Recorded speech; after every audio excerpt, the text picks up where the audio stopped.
Gott kvöld, góðir hlustendur. Hér sunnan heiða hefur sumarblærin leikið vanga í dag og sem fyrr á föstudagskvöldum þá eigum við samleið til miðnættis.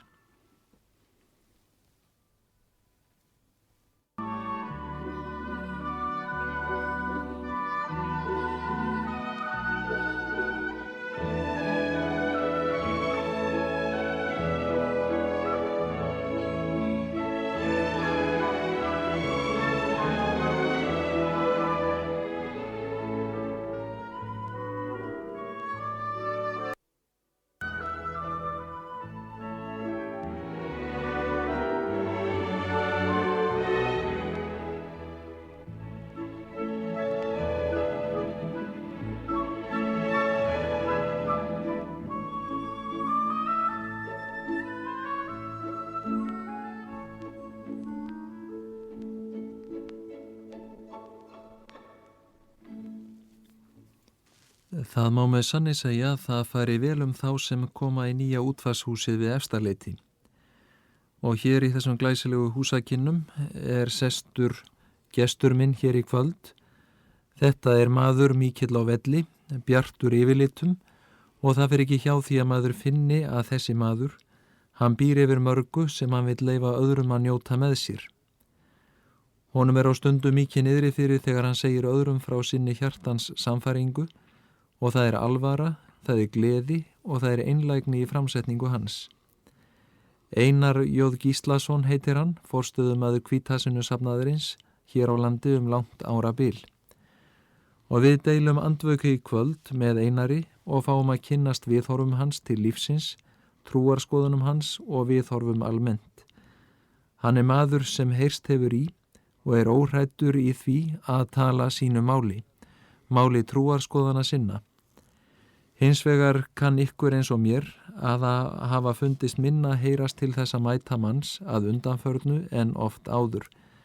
Einar hefur nú látið af starfi forstöðumanns safnaðarins og nýr maður hefur þar tekið við stjórn. Og hvers vegna kann einhver að spyrja. Og leið og ég býð þig velkomin hingað í kvöld, Einar Jóhannes Gíslason, þá rétt að spyrja þig hvað liggur að baki þessum breytingum á þínum háttum. Ég var fyrir áfalli. Það sprakk æð við mænuna þar sem hún kemur inn í heilan og ég varð óvinnufær. Var á sjúkrahúsi og hef verið á hælum og með hjálp drottins og svo góðra manna, góðra lækna, framúrskarandi hjúkrunar og góðra ráðleggingja, þá ég nú komin á bataveg og treysti mér til þess að vera hér. Það ekki erfitt fyrir eldhuga eins og þið að missa heilsu? Nei, ég sætti mig við orðin hlut og læknar mínir sögðu mér að ég mætti þakka fyrir að vera ofanjarðar og þá var maður að sætta sig við það og laga sig að því. Finnst þér að viðhorfið til lífsins hafi breyst á einhvern hátt að þurfa að gangi í gegnum sjúkdómstímabil? Mér finnst það ekki. Ég bjartsýnn og ég glaður og ég nýti lífsins, ég get lesið, ég get beðið og ég helga mig mjög hugðarefnum mínum. Ég búin að lesa í gegnum fleiri þýðingar af ritningunni og geri það daglega og uppbyggi mig þannig í orði Guðs. Nú sá ég á heimilið þínu að þú átt allar útgáfur heilar ritningar á íslensku. Já, þegar ég var 12 ára gamall þá gaf afi minn mér Einar Þorsteinsson, fjórði maður í beinan karlleik frá Fjalla Eyvindi, Vasinhúsbiblíu og hann kallaði það leslaun. Hann fór fram á það við mig að ég lesi fyrir sig Passíusálmana og ég gerði það. Kynntist þá afa mínum mjög vel og kynntist umfram allt innihaldi þessarar dýrmætustu perlu þjóðar okkar sem Passíusálmar Hallgríms Péturssonar. Þegar þú lest þessar gömlu þýðingar, finnst þér að blærinn, boðskapurinn sé hinn sami í þeirri þýðingu sem við eigum í dag? Kannski þýðingin sem við eigum í dag, svo sem síst hefur aðlagast að mér. Ég kann ekki enn við hana. Þó hún vönduð og þó frágangurinn framúrskarandi. En ég ekki sáttur við öll orðalög sem þar koma fram. Það hefur verið reynt að gera þetta betra en sem sé, ég held mér við það gamla og les það alltaf og hef það sem predikunarbiblíu mína þegar ég tek til orða í guðsþjónustum. Heldur að það sé óheppilegt þegar að orðum sem að jafnvel hafa lifað með þjóðinni lengi breytt? Alveg fráleitt, algjörlega. Og þegar það ekki til góðs, ég get strax nefnt dæmi að í 1. Mósebók 22. kapitula og í versinu nr. 1 stendur svo eftir þessa atburði reyndi Guð Abraham. Þetta þýðingin frá 1908 og 12. En nú segja þeir eftir þessa atburði freistaði Guð Abrahams. Mér finnst þetta alveg ótæk vinnubrögð. Því það munur á freistingu og reynslu. Ef við víkjum aðeins á uppruna þínum, þú ert vestmanningur og mjög elskur að eyjum alla tíð. Já, ég fæddur þar á uppalinn en rætur forfeðra minna stóðu í Rangárþingi. Afi minn Jón Brandsson, stórbóndi í Vestra Fíflholti í Landeyjum, var talinn kynslóð á undan sinni samtíð. Hann mest áberandi fyrir það að hann var faðir 31 barns. Í móðurlegg þá ég komin af ætt prestahögna og árið 1760 þá gekk hann inn í Breiðabólstaða kirkju í Fljótshlíð og með honum 8 synir hans, allir prestsvígðir. Svo átti hann þær í viðbót 4 dætur sem allar giftust prestum og þetta ein stærsta ætt landsins. Og nú ert þú, má segja, safnaðar formaður. Ég var það. Eða varst. Já. Og þú kallar þig ekki séra. Nei. Ég var forstöðumaður fyrir Betelsöfnuðinum í Vestmannaeyjum í 22 ár og svo var ég búinn að vera forstöðumaður hér í Fíladelfíu í Reykjavík í 17 ár þegar ég fekk þetta áfall og kiftist tilbaka. Tilheyrði það ekki ykkar söfnuði að kalla ykkur presta? Já, það tilheyrir Nýja testamentinu að við séum prestar Guðs, en það gerður mismunur á þessu og var í minni heima byggð. Þar var raunverulega bara einn prestur, sóknarpresturinn, en aðri sem gáfu sig að andlegum málum voru kallaðir hálfprestar og því líkt. Eða kvartprestar. Af hverju kvartprestar? Já, þeir hafði ekki menntun og þekkingu, þetta voru einlægir trúaðir menn og lögðu á sig vegna fagnaðarerindisins og voru trúir þegnar í sinni kirkju. En nú kann einhver að spyrja þegar þú nefnir alla þessa presta í þinni ætt, hvers vegna þá Hvítasunnuhöfnuðurinn, Fíladelfía í þínu lífi? Það andinn sem í Hvítasunnuhöfnuðinum sem að markaði þar þau spor sem ég hef gengið í dag og fram á þennan dag. Ég ólst náttúrulega upp eins og börn gera almennt og þá voru kennd góð kristin fræði í skólanum og kristindómurinn var mitt uppáhaldsfag og það afar sjaldan að ég skildi ekki ná 10 í prófum þegar var að ræða kristindóm. En atvikin höguði þannig til að móður mín, hún var ein af stofnendum Hvítasunnuhöfnuðarins. Hún var mikil móðir og ég var mjög handur að henni og háður henni. Ég drakk brjóst hennar þá til ég var 7 ára og elskaði hana alltaf og dáði og virti. Og henni var ekki sama líf okkar systkinina, við vorum 5 sem komumst til manns en hún eignaði 6 börn. Og það var alltaf þetta hjá henni, varaðu þig, snert ekki tóbak, drekktu ekki vín. Hún var ákveðin bindindis manneskja og ég bý að þessu enn í dag og má þakka fyrir það. Og þú hefur fetað með henni þennan veg?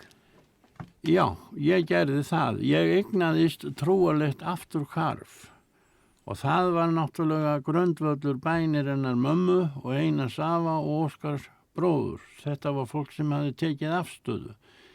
með málefni hvítasunnumanna og fagnaðarerindi Jesú Krists. Ég var ekkert á þeim vegum eða brautum tíma í minni ævi.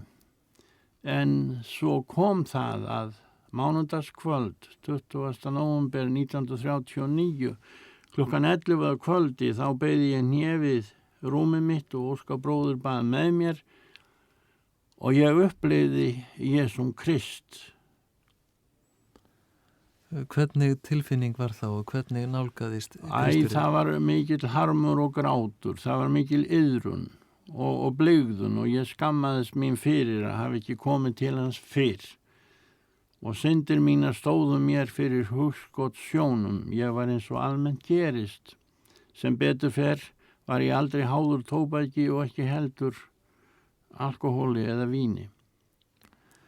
Þú varst sjómaður þetta leyti?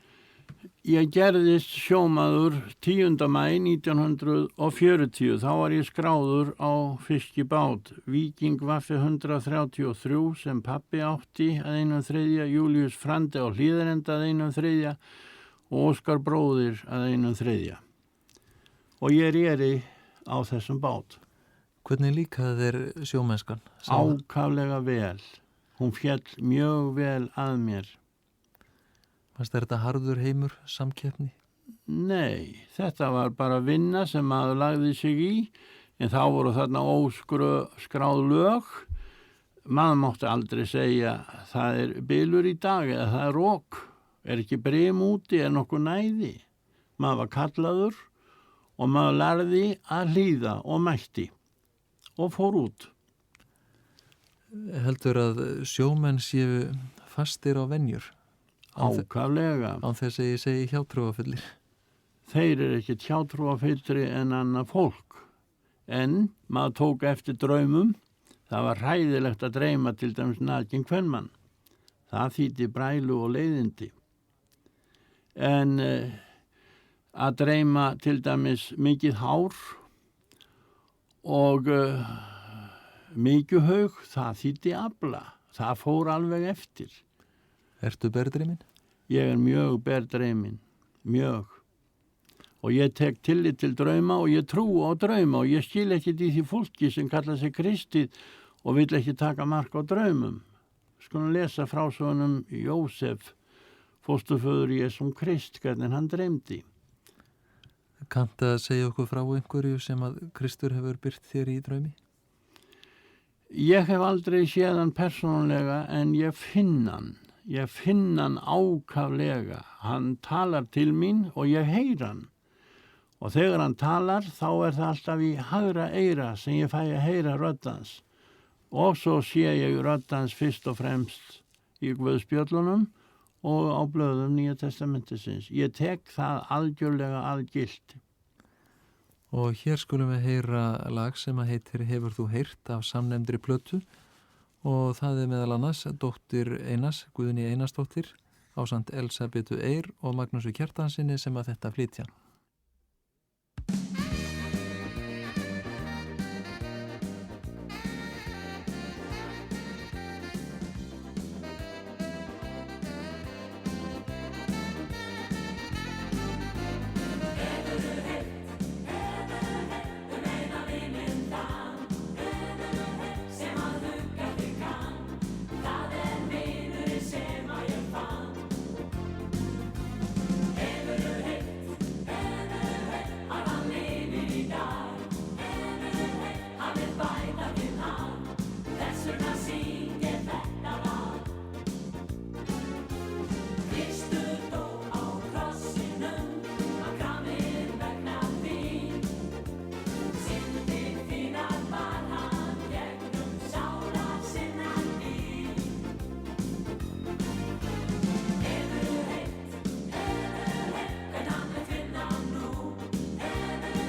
Einar J. Gíslason, þetta var skemmtilegu taktur og þú valdir þetta sérstaklega.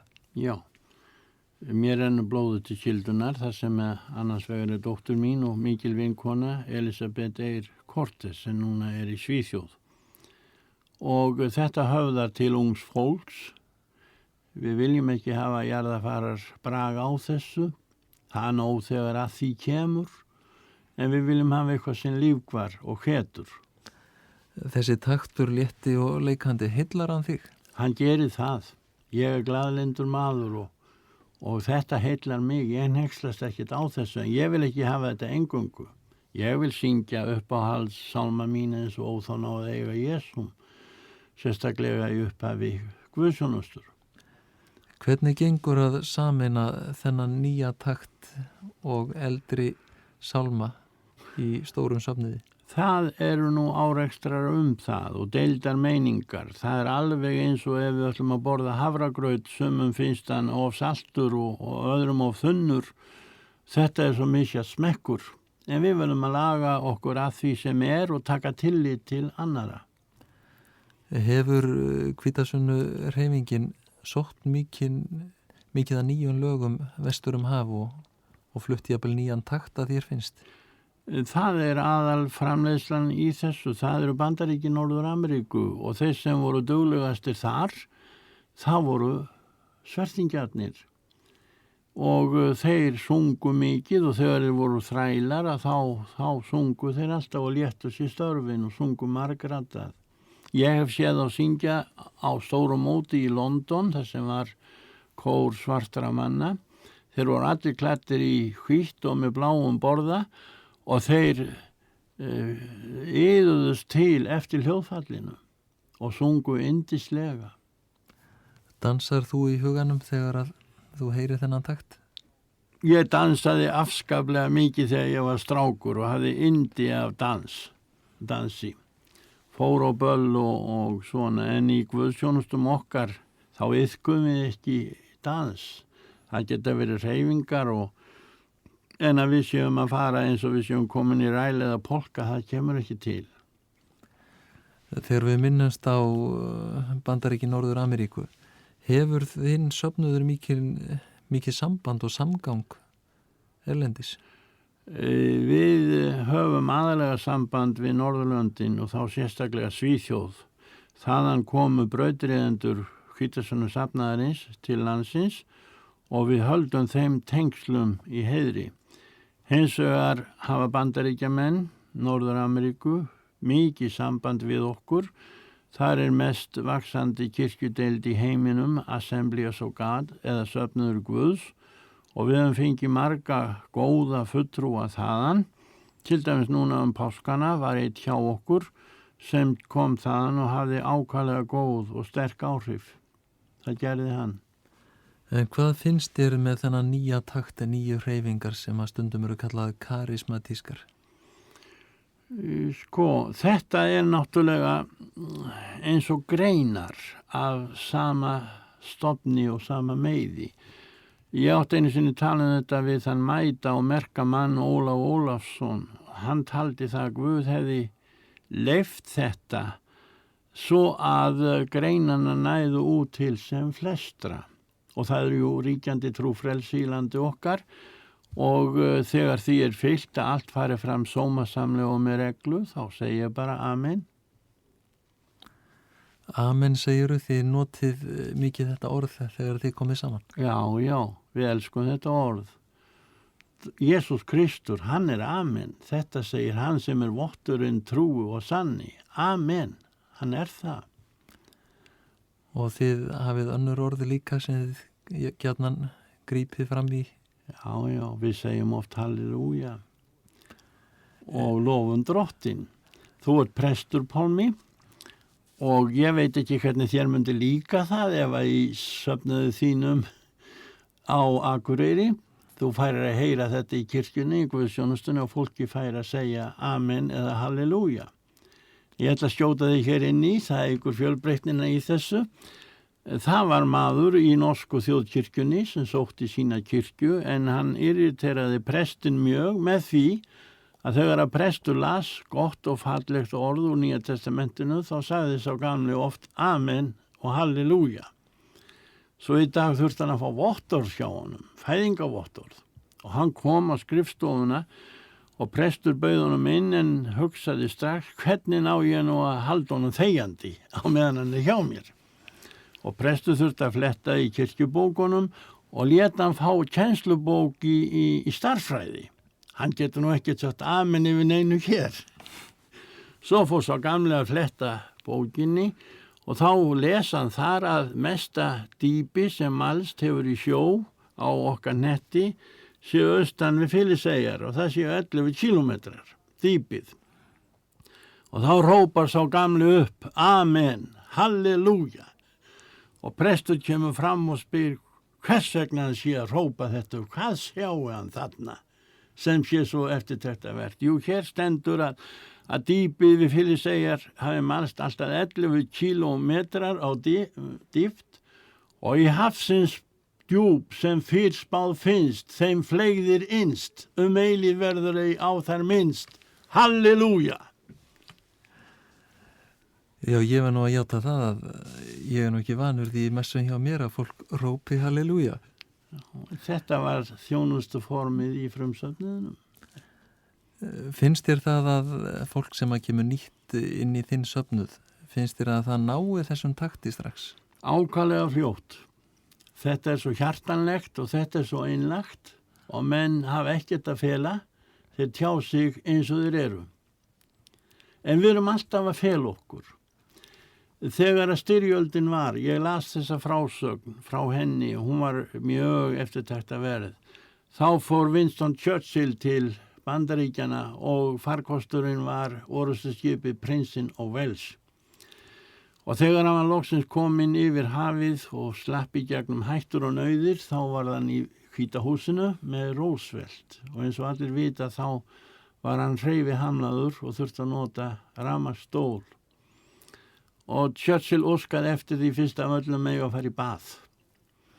Og hann er búinn að vera í baðinu eins og við þekkjum öll og gerum sjálfsagt daglega. Svo er hann að þurrka sig og þá er hann alls nakinn. Allt í einu opnast hurðin á baðinu og Roosevelt forseti kemur akandi inn. Og Churchill alls nakinn þannig fyrir framan hann.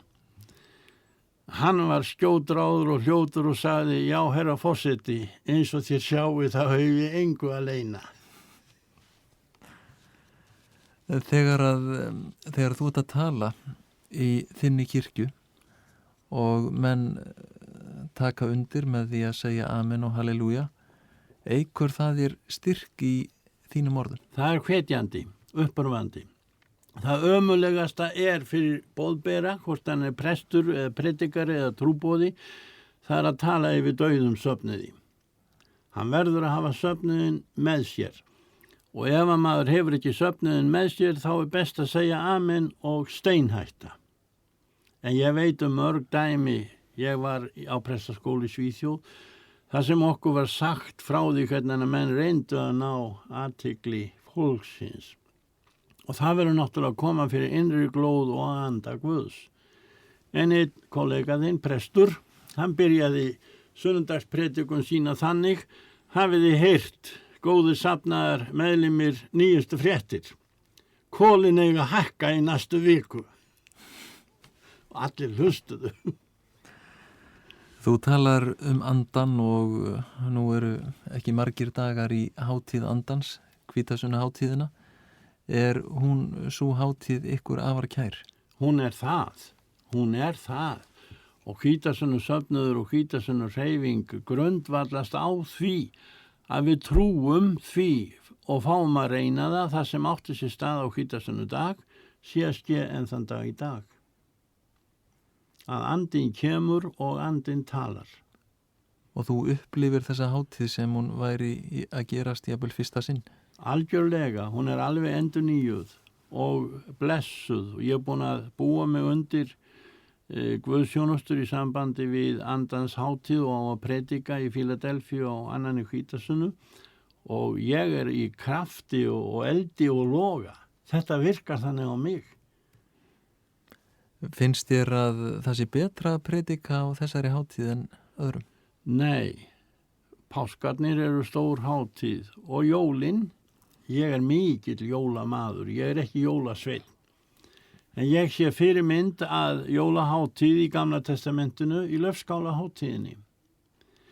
Það var svo fyrirskipað að 3 ári skalt þú mér hátíð halda. Það eru páskar og það var Laufskálahátíð og það var svo uppskeruhátíðin á vorinu sem er hvítasunna, veifihátíðin. Og merkilegt ef þú lest 3. Mósebók, 23. kapitula, þá er sagt frá því hvernig þeir áttu að halda Laufskálahátíð. Þeir áttu að borða þá mikið af ávöxtum og þeir áttu að fagna í húsum sínum í 7 daga. Mikið finnst mér þetta fínt. Engar áhyggjur af skattpíningu eða standi í skilum, þeir voru frjálsir og frígir og það þurfum við menn að vera og trúin á að leysa okkur og gera okkur frjálsa. Finnst þér Íslendingar jafnvel of heftir?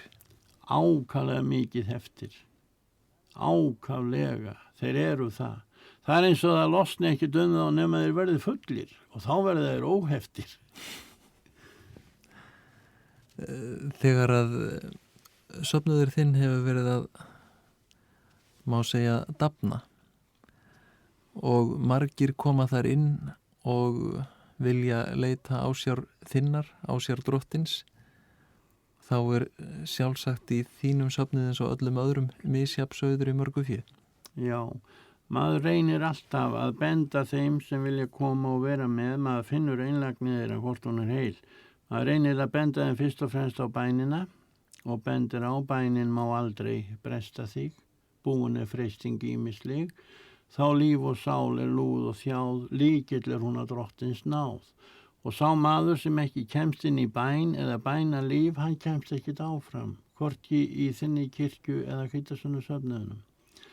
Og svo leikjum við mikla áherslu á að fólk lesi Guðs orð, trúi því og tilengi sér það. Ekki að það skilji það allt, það gerum við aldrei, þá værum við eins og Guð. En að trúa því og elska það og virða það og hugsa þér bara biblíun á íslenskri tungu. Þú sást biblíunar mínar í dag. Hvílíkt verk Oddur Gottskálksson gjörði þegar hann í fjósin í Skálholti þýddi Nýja testamentið á íslensku. Og þegar að Guðbrandur Þorláksson biskup gaf út biblíuna.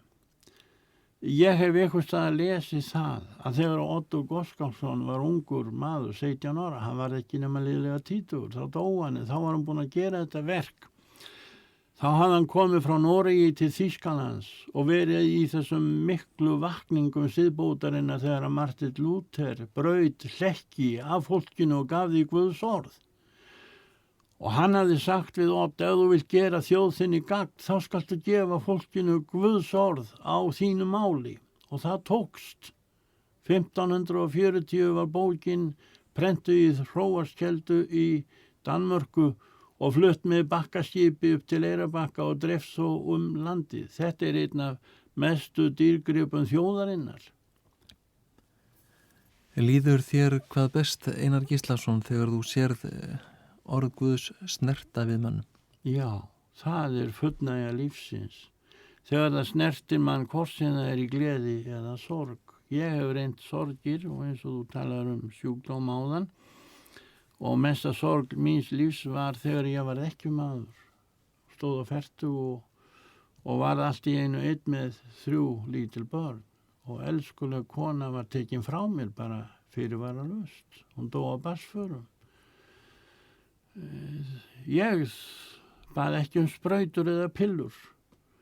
En ég bað drengi minn eldri að lesa fyrir mig Guðs orð og hann las Jóhannesar Guðs spjall fyrir mig á hverju kvöldi þegar við fórum að sofa. Og það var hrein og bein lækning og ég mæli með þessu. Ef það kemur sorg eða erfileiki, taktu orð Guðs og lestu það. Það sagði Abraham Lincoln til einn vin sinn og ef þú gerir það, þá get ég sannfært þig að þú mun deyja betri maður. Fannst þér þegar að kona þín andast að heimurinn væri að hrynja? Nei, það voru bara punktur á kafla og svo kom önnur síða. Lífið hélt áfram. Og ég varð að horfa augun á þessum litlu smælingjum sem mér hafði verið trúa fyrir börnunum mínum og ég stóð með þeim. Ég fór alls ekki út í óreglu eða drykkjuskap, en ég sótti kraft í þessa dásan og lind sem Guðs orð, Guðspjöllin og Biblían. Nú ertu kventur maður aftur í dag. Já, lífi hélt áfram og hún kom ekki aftur til mín svo sem var frá mér tekin. Davíð konungur segir það í Sámsbókinni þegar hann misti drenginn sinn: hann kemur ekki aftur til mín en ég fer til hans. Og þangað förum við öll. Og mér bar skylda til ekki að fá mér ráðskonu eða bústýru eða hjákonu, alls ekki, heldur hreint og beint hjónaband. Ég heiðra hjónabandið og tek það sem stofnun drottins. Minnsta samfélag í heimi er hjónabandið og þar eru meðlimir bara 2, þeir mega ekki vera 3. Þá fer allt úrskeiðis og verður ómögulegt.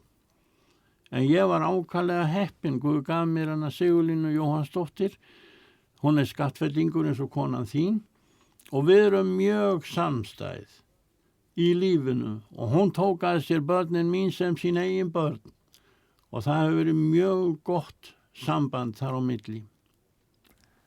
Og hér skulum við heyra Fíladelfíu kórin flytja lag sem að heitir Hann snart mig.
Einar Jóhannes Gíslason, þú varst formaður, skipstjóri. Er líkt að starfa sem skipstjóri og veita forstöðu söfnuði? Já, ég skal til skýringar segja frá því ég var með lóðsbátinn í Vestmannaeyjum léttir, svo var ég yfirmaður á grafskipi í 7 ár. Að vera yfirmaður á skipi til sjós er ákala líkt og að vera í forstöðu í söfnuði. Þar verður maður ofta að taka ákvarðanir og í samráði við meðstjórnendur safnaðarins, öldunga, og það er eftirtektarvert og ég undirstrika það að í kirkju er ekki lýðræði sem segir síðast orðið. Ef svo hefði verið, þá hefði Kanansland aldrei verið tekið þegar að Móse sendi Jósúa og Kaleb og aðra 10 inn í landi til þess að kynnast því. Og það eru 10 sem ráðlögðu algjörlega meiri hluti að taka það ekki, þeir gætu það ekki og myndi ekki valda því. En þá voru 2 menn þarna, Jósúa og Kaleb, þeir sögðu við skulum fara og taka það í trú. Og Móse tók tillit til þess sem þeir sögðu því að hann var af andanum og leiddist af anda Guðs og hluturinn var sá að þeir fóru og þeir náðu landinu. En ekki meiri hlutin sem vildi ekki fara þar inn. Þegar þú talar andin hann gefur ýmsa ávexti. Já, hann talar. Hann er ekki hlutlaus. Og þegar hann talar við mig, ef ég ætla að gera eitthvað skakt, þá líður mér illa og ég hef ófrið líkt eins og ég væri að fá flensu og ég verð að beygja mig og biðja Drottinn, opinberaðu mér vilja þinn. Það er andinn sem hefur vilja og hann leiðir okkur í allan sannleika. Nú er Hvítasunnu hreyfingin andans hreyfing og þar kemur andinn yfir menn, jafnvel án þess að þeir eigi von á og ávöxtur þess anda er oft tungutal. Það var svo í upphafi, þegar andinn féll, þá töluðu menn tungum og þeir spáðu. Við höfðum hér heimsókn fyrir nokkrum árum í Fíladelfíu söfnuðunum. Það var æskuliskór frá Salemkirkjunni í Oslo og þá var þar leiðari Magni Tangen. Hann var ágætur predikari. Og hann hefur oft sagt mér frá því að hann hafi aldrei upplifað Guð á sama hátt og hann gerði hér. Hann predikaði krossfestingu Jesú Krists og þann sem var negldur á kross okkar vegna og fyrir hann fáum við andan. Kirkjan var fullsetin þetta kvöld og inn í guðsjónustuna koma tilfallandi 3 ungmenni sem voru ferðamenn og öll tilheyrandi bræðrasöfnuðunum í Þórshöfn í Færeyjum. Andinn féll þarna yfir samkomuna og þar á meðal yfir þessi ungmenni. Og þeir höfðu ekki alist upp við það að menn ætti að skýrast með heilögum anda og tala nýjum tungum. En hvað skeður? Þeir tala svo kröftulega nýjum tungum þarna í lok samkomunar og þegar þau fóru heim þá héldu þau áfram bæninni og þau báðu þá til að þau duttu út af í svefn frá því að tala tungum og þegar þau vöknuðu morgunin þá fóru þau aftur að tala tungum. Þetta er svona og þá má enginn halda því fram að þetta sé frá fjandanum. Því að Biblían talar að þetta séu tákn sem skulu fylgja þeim trúa. Þeir skulu tala nýjum tungum, stendur í Markusi 16. Og svo ef við förum nánar inn í guðfræðina þá tungutali gefið sem gjöf og þá það þýtt út og það oft stór merkileg sem við fáum að heyra þarna í Fíladelfíu síðast í gærkvöldi fyrir mörgum mönnum þá kom boðskapur gegnum samstarfsminn og vin Sam Glad, hann talaði tungum og lagði þær út og maður segir amen í hjarta sínu og maður finnur það innra með sér hvort þetta ekta eða ekki. Það er svo. Þegar þú talaði tungum fyrsta sinni, hvernig leiðir? Já, það nú atburður að segja frá því. Ég bað mikið þetta, ég mætti öðlast þetta og það liðu árin og ég sá fólk allt í kringum mig vera að öðlast þetta og fá þetta. En ég fekk það ekki. Þangað til 11.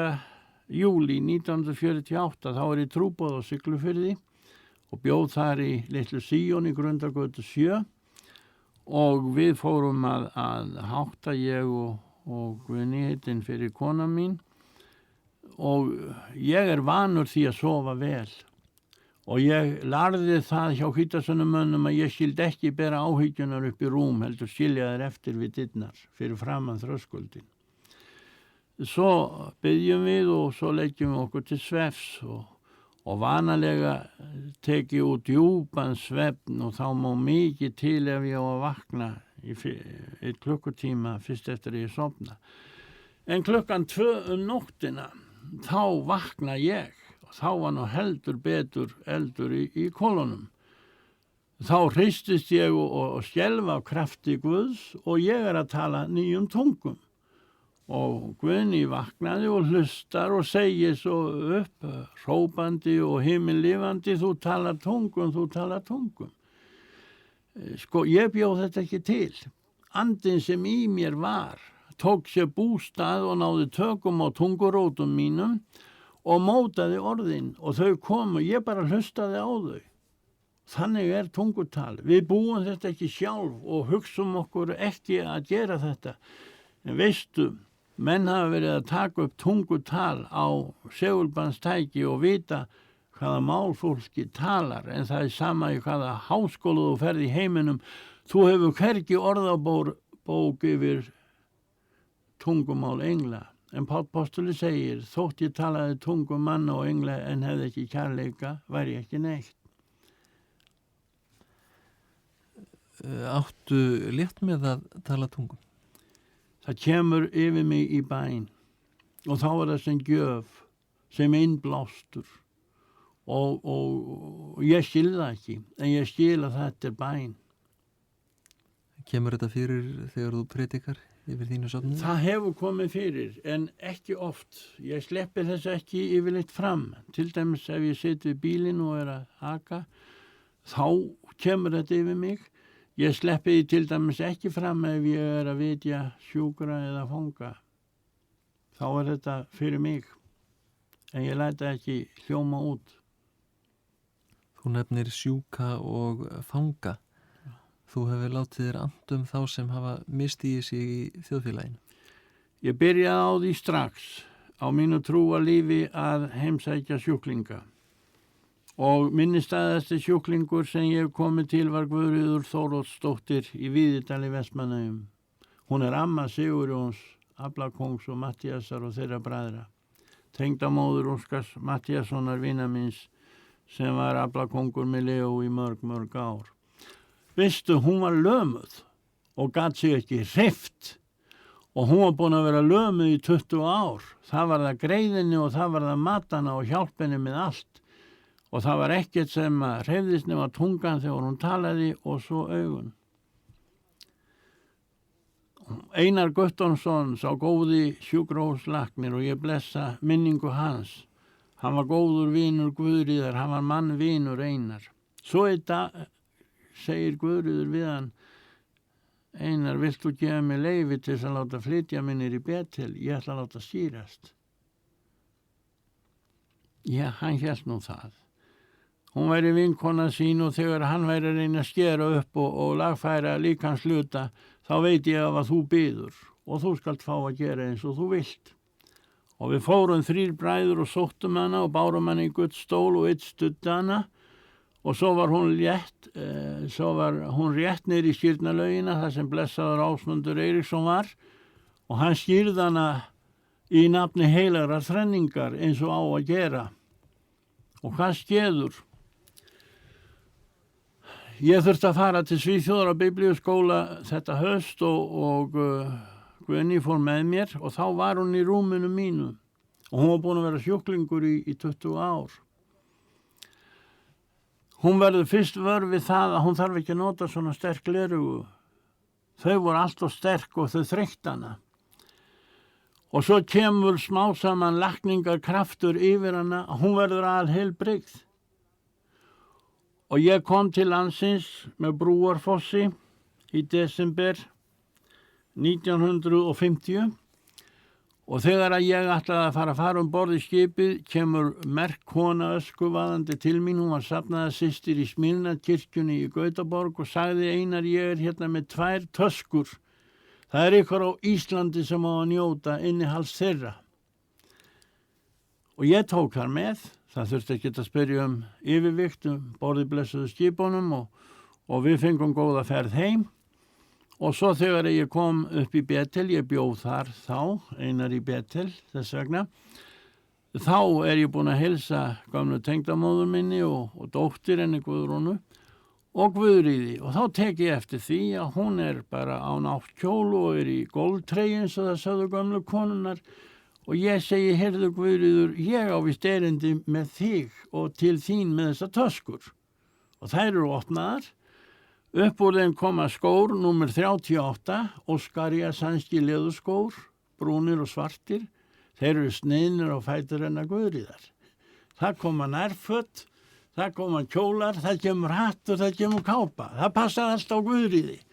Svona var forsjá drottins fyrir þessa stórmerku konu sem ég minnist alla tíð með miklum hlýhug og blessa hana lífs og liðna. Þú talar skírnina og nú það skírnin sem að greinir á milli Hvítasunnu safnaðar og þjóðkirkju.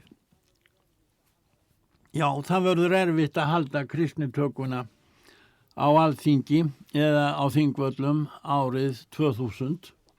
Því þú veist að þegar að Þorgeir ljósvetningagoði hvað upp það.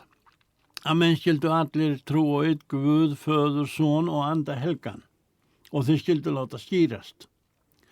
Og þingheimur, það veit náttúrulega enginn upp á tölu hvað þeir voru margir, en margir hafa álíktað að þeir hefðu verið helmingur af þjóðinni eða 40.000 manns. Það var nóg vatn í þessu 86 ferkilometra vatni, 140 metra djúpu en 6 gráðu heitu. Og þá voru þessar hetjur og konungakyni, þær veigruðu sér við að fara í vatnið. Því það var baptismos, ídiving, það veist þú úr grískunni. Og þá, þeir voru frelsaðir þessi menn og þarna var róttæk trúarvakning og karismatísk því þeir fóru að biðja fyrir sjúkum og fólk lagnaðist. Og það var samþykkt í þingheimi að sunnanmenn og austan létu skýrast í Laugarvatni í heitum lindum þar, en vestanmenn og norðan yrðu skýrðir í Reykjalaugu í Reykjadal í Borgarfirði. Þetta var svo. Og þegar við ætlum að halda upp á 1000 ára afmæli kristninnar verður auðvelt að ganga framhjá þessu. Mér finnst það ekki. En það var ekkert vafamál fyrir mér, ég vildi bara gera eins og Jesús gerði. Og þess vegna var ég skýrður í nafni heilagra þrenningar. Og Jóhannes skýrði í Ænon nálægt Salem því þar var vatn mikið. Nú starfa kristnir söfnuðir á landinu tölvert mikið saman og hefur jafnvel aukist hinn síðari ár. Sérðu fyrir þér að menn sé að nálgast hverjir aðra? Við Hvítasunnumenn eigum ákaflega gott samstarf í þjóðkirkjuna í gegnum Biblíufélagið. Og hvar væri kristnin í landinu ef ekki væri útgáfa á Biblíunni. Og við höfum verið heppnir að hafa mjög góðan framkvæmdastjóra Hermann Þorsteinsson og svo eru forsetarnir viðkomandi biskupar á sínum tíma, forsetar Biblíufélagsins og það afar góður starfsmaður nú í Guðbrandsstofu í Hallgrímskirkju og það Ástráður Sigursteindorsson. Og það verið að tala met á vegum kristninnar víðan heim. Ég efast að nokkur þjóð hafi getað státað af því að á fyrstu 5 árum eftir að þýðingin frá 1981 kom út, þá seldist hann 50.000 eintök. Og þetta var raunar ofvíða fyrir fátækt félag að gera þetta. En við áttum góða hauka í horni og það nefni ég Albert Guðmundsson, leikbróður minn og vin, og Gunnar Thoroddsen, ég blessa hans minningu því að hann lagði út hendur sínar til hjálpar kristninni í landinu. Og þeir gerðu það svo munaði og þvílíkur fengur að hafa svona menn. En sérðu það að kenningalega geti menn gengið á sama vegi? Við skulum bara nota skynsemina, kenningalega munum við aldrei ganga á sama vegi. en við höfum okkar smekk og okkar bragð og látum hvern annan í friði og reynum að snúa bökum saman í öllu því sem að sameinar okkur og það er Jesús Kristur og hans orð. Þegar þú horfið til æsku á Íslandi í dag, ertu bjartsýnn á æsku landsins? Sko, Íslendingar, þetta er gott fólk og ég hef kynst því hérna í Reykjavík, hér er alveg sérlega gott fólk og ef ég má þrengja hringinn að í Fíladelfíusöfnunum er afskaplega gott fólk. Hugsaðu þér að þetta fólk skuli bera þessar þungu byrðar eins og er að reka starfið. Við sækjum ekki krónu í borgarsjóð og ekki fimmering til Jóns Baldvins, það er ágætt. En við byggjum fólkið að standa með verkinu og styðja það og þá kemur það með það sem þarf til, svo að það hefur aldrei skort. Ég horfi björtum augum á framtíðina, ég vil ekki að æskufólkið okkar alist upp við brennivíns sötur og endi svo í fangelsum. Það er ekki leiðin. Fólkið á að leita drottins og drekka af lífslindinni sem er Jesús Kristur og hann er frelsar okkar allra og við allir aðgang að honum. Nú er nýverið búið að samþykkja á Alþingi lögum bjór. Ertu óttaslegin að það höggvi að æsku þessa lands? Já, ég er óttaslegin og mér finnst það hart að landsfeðurnir sem að eiga að gæta hagsmuna og réttar fólksins og skuli hafa kaup á við 3 til 4 dagsbrúnar verkamenn að þeir skyldu vinna verk sín svona illa að opna fyrir þessum flóðgáttum yfir landslýð. Þeir átt að gera annað þarfara og betra. Og ef svona verk hefði verið unnin til sjós sem að eru nákvæm skemmda starfsemi, þá hefði góður skipstjóri sagt við á takiði pokan ykkar og snáið í land, þið hafi ekkert að gera hér borð. Og við erum að þjóðarskútunni og við erum að vinna heill og hamingju fólksins. Ég þarf að segja þetta, ég meina þetta. Ertu stundum ósáttur við stjórn þessa lands? Ég bið alltaf fyrir stjórninni og ég þekki marga af þessum mönnum og þegar ég leita til þeirra þá hefur mér reynst það ákaflega vel. En það er svo margt í okkar stjórnar fari sem ekki samrýmist og er hrein og bein hörmung.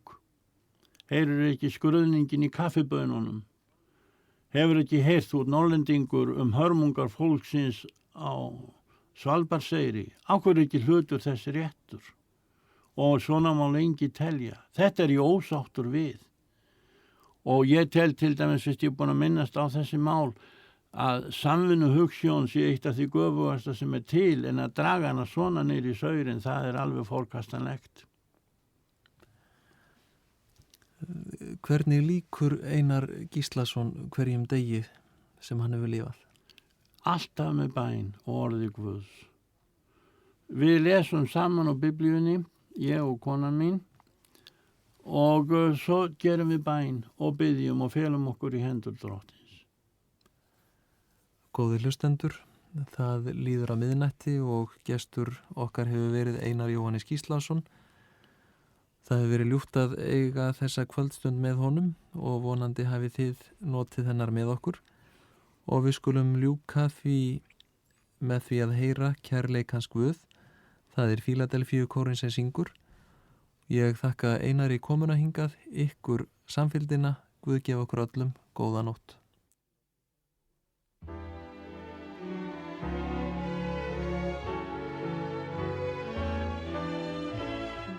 Jesus, ég farnast að þrái, þrautum að bægir þú frá.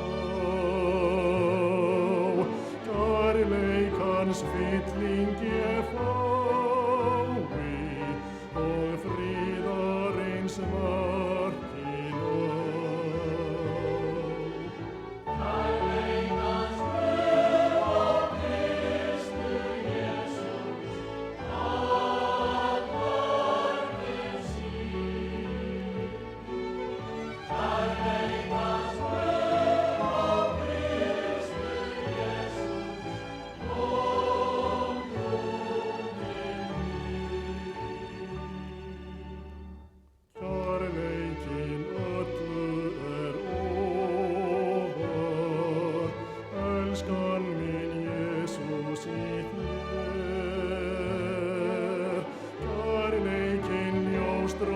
eins lof